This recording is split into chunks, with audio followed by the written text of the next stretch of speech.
ದ್ವಿತೀಯ PUC ಪರೀಕ್ಷೆ ಏನೋ ಮುಗೀತು, ಆನ್ಯುವಲ್ ಎಕ್ಸಾಮ್ ಒಂದು. ಬಟ್ ನಮಗೆ ಕನ್ಫ್ಯೂಷನ್ ಆಗ್ತಾ ಇರುತ್ತೆ, ಸರ್ ನಮಗೆ ಪಾಸಿಂಗ್ ಮಾರ್ಕ್ಸ್ ಎಷ್ಟು, ಸ್ಕೋರಿಂಗ್ ಮಾರ್ಕ್ಸ್ ಎಷ್ಟು, ನಮ್ಗೇನು ಗೊತ್ತಾಗ್ತಾ ಇಲ್ಲ. ಕೆಲವೊಂದಿಷ್ಟು ಪ್ರಶ್ನೆ ಇದ್ದೇ ಇರುತ್ತೆ. Don't worry about that. ರಿಪೀಟರ್ಗೆ ಬೇರೆ ಮಾರ್ಕ್ಸ್ ಇರುತ್ತೆ, ರೆಗ್ಯುಲರ್ಗೆ ಬೇರೆ, ಅದೇ ರೀತಿ ಪ್ರೈವೇಟ್ ಕ್ಯಾಂಡಿಡೇಟ್ಗೆ ಪಾಸಿಂಗ್ ಮಾರ್ಕ್ಸ್ ಬೇರೆ ಇರ್ತಕ್ಕಂಥದ್ದು.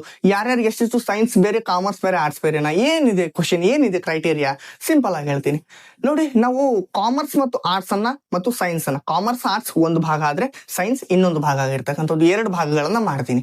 ಒಂದನೇದಾಗಿ ಕಾಮರ್ಸ್ಗೆ ಮತ್ತೆ ಆರ್ಟ್ಸ್ಗೆ ಸಿಂಪಲ್ ಆಗಿ 80 ಮಾರ್ಕ್ಸಿನ ಪ್ರಶ್ನೆ ಪತ್ರಿಕೆ ಇರುತ್ತೆ, 20 ಮಾರ್ಕ್ಸ್ ನಮ್ಗೆ ಇಂಟರ್ನಲ್ ಬರುತ್ತೆ, ಹೌದಾ?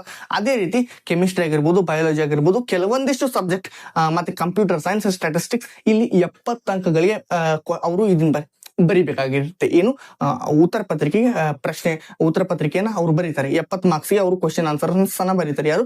ಸೈನ್ಸ್ ಮೀಡಿಯಂನವರು.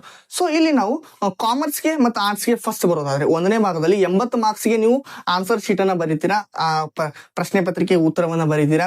ನೀವು ಮಾಡ್ತಕ್ಕಂಥದ್ದೇನು, ನೀವು 24 ಅಂಕಗಳನ್ನ ತಗೊಂಡ್ರೆ ನೀವು ಪಾಸ್. ಒಂದು ಪರ್ಟಿಕ್ಯುಲರ್ ಸಬ್ಜೆಕ್ಟ್ ಅಲ್ಲಿ, ಕಾಮರ್ಸ್ ಅಲ್ಲಿ ಅಕೌಂಟೆನ್ಸಿ ಆಗಿರ್ಬೋದು, ಬಿಸ್ನೆಸ್ ಸ್ಟಡಿ ಆಗಿರ್ಬೋದು, ಯಾವ್ದಾದ್ರು ಕನ್ನಡ, ಇಂಗ್ಲಿಷ್, ಹಿಂದಿ, ಯಾವ್ದಾದ್ರು ಒಂದು ಸಬ್ಜೆಕ್ಟ್ ಅಲ್ಲಿ ನೀವು ಕಾಮರ್ಸ್ ಆರ್ಟ್ಸ್ ಹೇಳ್ತಾ ಇದ್ದೀನಿ, 80ಕ್ಕೆ 24 ಅಂಕಗಳನ್ನ ತೆಗೆದುಕೊಳ್ಳುವುದು ಕಡ್ಡಾಯ.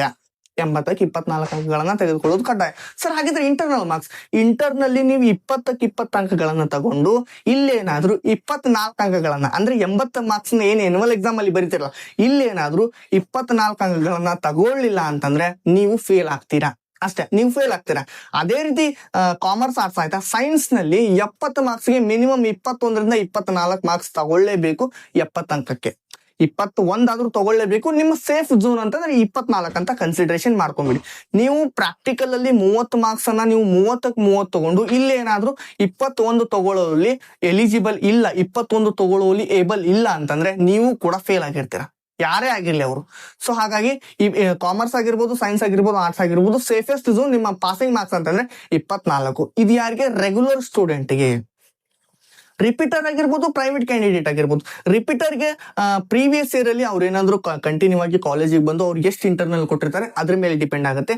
ಇಲ್ಲ ಅವ್ರಿಗೆ ಇಂಟರ್ನಲ್ಲೇ ಕೊಟ್ಟಿಲ್ಲ ಅಂತಂದ್ರೆ, ರಿಪೀಟರ್ ಮತ್ತೆ ಪ್ರೈವೇಟ್ ಕ್ಯಾಂಡಿಡೇಟ್ ಅವ್ರಿಗೆ ಇಂಟರ್ನಲ್ ಮಾರ್ಕ್ಸ್ ಇರ್ಲಿಲ್ಲ ಅಂತಂದ್ರೆ, ಅವ್ರು ಕೊಟ್ಟಿಲ್ಲ ಅಂತಂದ್ರೆ, ಅವ್ರು ಮಾಡ್ಬೇಕಾಗಿರೋದೇನು, 33 ಅಂಕಗಳನ್ನ ರಿಟರ್ನ್ ಎಕ್ಸಾಮ್ ಅಲ್ಲಿ 80ಕ್ಕೆ 33 ಮಾರ್ಕ್ಸ್ ತಗೋಬೇಕು, 70ಕ್ಕೂ ಕೂಡ 33 ಮಾರ್ಕ್ಸ್ ಅವ್ರು ತಗೋಬೇಕು.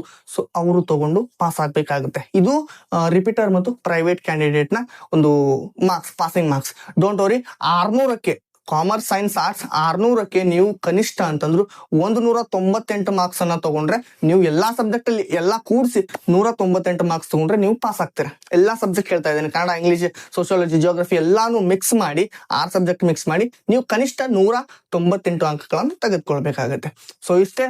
ಕಾಮರ್ಸ್ ಮತ್ತು ಸೈನ್ಸ್, ಕಾಮರ್ಸ್ ಮತ್ತು ಆರ್ಟ್ಸ್ ನವ್ರಿಗೆ 24 ಅಂಕ ಪಾಸಿಂಗ್ ಮಾರ್ಕ್ಸ್. ಅದೇ ರೀತಿ ಸೈನ್ಸ್ ನವ್ರಿಗೂ ಕೂಡ 21. ನಿಮ್ಮ ಸೇಫೆಸ್ಟ್ 70ಕ್ಕೆ 21 ಮಾರ್ಕ್ಸ್ ತಗೊಳ್ಳೋದು ಮ್ಯಾಂಡೇಟರಿ. 24 ತಗೊಂಡ್ಬಿಟ್ರೆ ನಿಮ್ಮ ಸೇಫೆಸ್ಟ್ ಝೋನ್ ಕಂಪ್ಲೀಟ್ ಆಗುತ್ತೆ.